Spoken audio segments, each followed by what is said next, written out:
Alright guys, here's what we got going on this week. My mom had a couple old computers. She had an old, what was that, a HP, and a little dual core.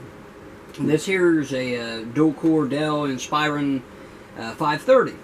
Kind of got the memory card reader in the front, empty CD drive bay. The first one has probably a burner in it. Inside of it had the socket 775. Just a dual core. I think the chip was like 2.0. It wasn't very high gigahertz. She's got 2 sticks of 512 RAM in it. I probably kiped a stick or two out of it in the past. It's hard to tell, but it sat on her shelf and was an old computer she had a few years ago. Never done nothing with it really, but pretty much gave it to me, the two computers, and I got to looking, and it's nothing spectacular. The motherboard is a G33M02, and I'm pretty sure they were saying the O2 is not upgradable, dust flying. The O2 is not upgradable to a Xeon processor, so like the O3 motherboard, you could put a Xeon and maybe bring some life back into this type of motherboard and stuff, but I'm not totally for sure. I'm thinking I read something on there too, like 4 gigs of RAM, and that was pretty well it. So what I did, let's set this aside. What I did was Mom's inspiron that came out of, that motherboard came out of.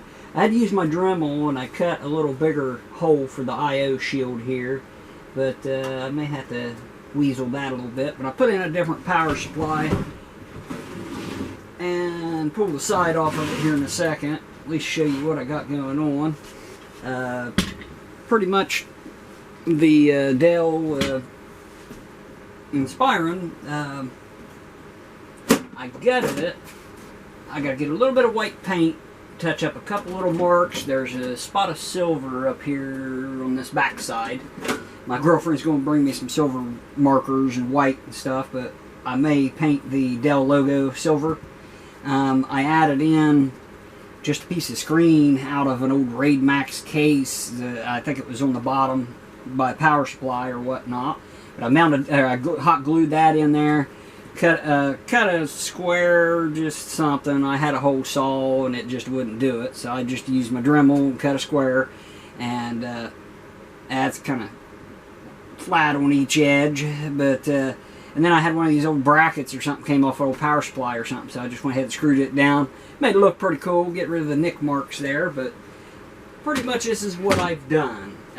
It's not quite a sleeper, guys. I mean, what it has in it, the wires, cable management's awful right now. I've got some extensions in there, but it boots and works, but I'm waiting on an SSD at the moment so I can get Windows on it. So I got a 1.5 TB hard drive for it. Throw that in there, get some games on it. You know, do whatever, may sell it, more than likely I will. Got a little, I'm not for sure about the power supply, but it's holding up. I've been trying to put it through some stress and stuff too. Just like I say, waiting on that hard drive before I can do too much. I had a little 320 gig SATA that was with this Dell that I put Windows 10 on, put GTA 5 on, and just played, and seemed like it's doing fine. But what we got under the hood is a AMD Athlon 2. Trying to remember the exact specs on it. I know it's 3.1 gigahertz. It is 4 cores and 4 threads. It's a AM3 socket. Yeah, it's not the Plus. And then paired up with it, I do have crammed down in there. There is 2 8 gig sticks of RAM. That's 16 gigs of RAM in it. It says 450 watt power supply. There's a DVD burner. I cut a hole here and added this fan and ran it off Molex. Just, I don't know how great the PC is going to cool and stuff of that nature. So I thought, let's draw in some air.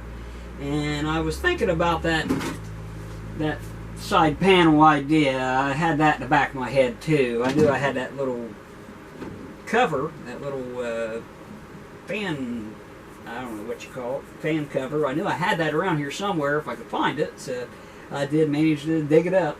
But paired up with all this, I do have a RX 570 4 gigabyte video card, and it seems like it's doing pretty good. I mean, it's a budget gaming computer, nothing real special.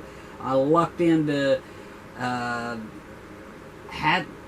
got the chip somehow. I'm not totally for sure, and then I think I got the chip with the motherboard. The motherboard wasn't no good, and got a video card, and it was missing the heat sink inside the cooler inside on the GPU. All kinds of havoc going on with that little deal, but I had like 20 bucks wrapped up in it. And I think that processor came from a little side deal with a buddy there that had all that stuff. And then other than that, the motherboard, I think it came out of another old Dell, or it came from somewhere. I've had a few computers and just end up gutting them. I'd stick stuff down in the garage. Well, I don't know. I pulled that motherboard out of somewhere, so I did get it. I do have a couple over there. I have another one that this would have worked on. I might have been able to overclock with it, but it's got a weird Dell big old cooler. I'd been fighting a little bit to get it figured out. But yeah, guys, that is this PC. Like I say, it's 4 cores and 4 threads. And didn't get it on there right. There we go. That's a little better. Yeah, it looks pretty cool, I think. You know, just got that on there. You'll never see a Dell with that on it. Well, you know, exactly identical to this. This is a little bit of custom. Yeah, a little bit of modding there out of Wilbur. So that's what you get. You get a little bit of Wilbur's world. Guys, yeah, there you go. That's just a quick little video. Just tell you kind of what I did. I needed a case, and I got to looking at this, and like I say, my mom gave it to me and had it sitting on a shelf, not being used, and dual core, can't upgrade it. So I went ahead and salvaged the case, and it's got a Windows Vista sticker, and it's got an Intel Core 2 Duo sticker on it too, even though it's got an AMD processor in it. But yeah, it's a little Athlon, 4 core, 4 thread, 3.1 gigahertz. It was doing GTA 5 at 60 frames, so good enough. I'll find some other games that'll play and make some kid happy for Christmas. Alright guys, like, subscribe, share. I'll catch you on the next one.